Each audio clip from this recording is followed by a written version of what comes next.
Huge quantity میں ہوتا ہے, اور وہ بایو ماس جس کو بہت ذرا آپ دیکھیں آج کل ویٹ جب ہارویسٹ ہوتی ہے تو آپ کو وہ کسان اس کو جلا دیتا ہے کیونکہ اس کی اسٹرا کو جلا دیتا ہے. تو وہ آپ اگر چاہیں تو ایگریکلچر کی جو ایریا میں جو انڈسٹری لگی ہوئی ہے ان کو بایو ماس سے بجلی پیدا کر کے دیں. بایو ماس ایک ویسٹ ہوتا ہے اور وہ بھی آپ کی سستی بجلی پیدا ہو سکتی ہے. ہمیں ہر وہ آپشن یوز کرنا چاہیے جو پاکستان کے اندر اویلیبل ہو, جس کا جو را مٹیریل باہر سے امپورٹ نہ کرنا پڑے انرجی کے لیے, تو وہی فیزیبل ہے. ورنہ ہمارا جو بیلنس آف پیمنٹ کرائسس آیا ہوا ہے یہ بہت زیادہ سنگین صورتحال اختیار کر گیا ہے, اور پاکستان کو اب ایفیشینٹ اور اسمارٹ پالیسیز کرنی ہوں گی. اور ہمیں امید ہے کہ آن سائٹ وزٹ کرتے ہیں پرائم منسٹر صاحب بھی, ان کو بھی دیکھنا ہوگا کہ جب ہمارے پاس اتنا بایو ماس کا پوٹینشیل ہے, اتنا پانی کا پوٹینشیل ہے, نہروں میں پانی چل رہا ہے, یہاں تک کہ شہروں کا جو ڈومیسٹک واٹر ہے وہ فلو کر رہا ہے, وہاں پر ٹربائن لگا دیں. پھر اب بارشیں آتی ہیں, لاہور میں تو ہم نے سنا ہے کہ وہاں پر بارش کے پانی کو سٹوریج کرنے کے ٹینک لگا دیے. یہ کراچی اتنا بڑا شہر ہے, یہاں پر بھی سندھ حکومت کو جو کرنا چاہیے کہ ہم پانی کا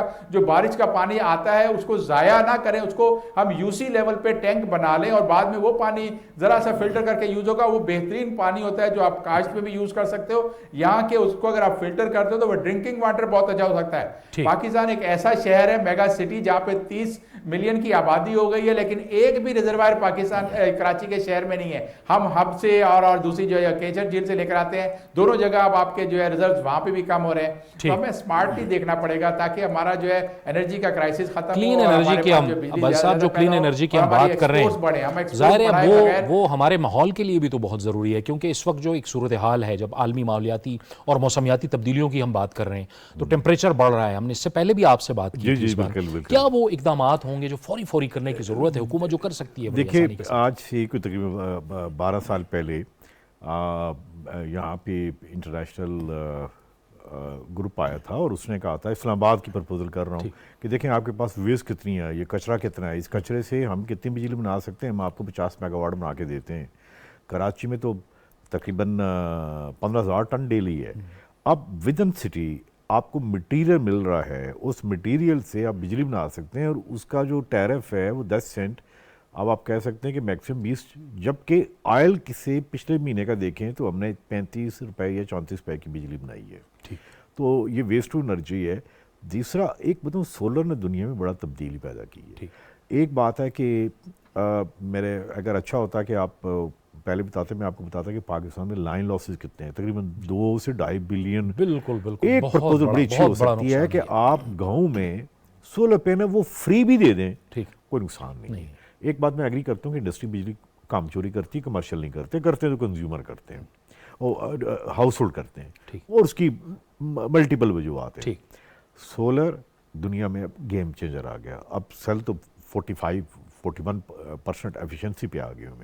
بالکل ہم کر سکتے ہیں, لیکن ایک بات جنہوں نے کہی ہے مجھے اس سے اختلاف ہے کہ اسمارٹ پالیسیز, اسمارٹ گورنمنٹ, لیکن اس کے لیے اسمارٹ پیپل بھی تو چاہیے نا. صحیح.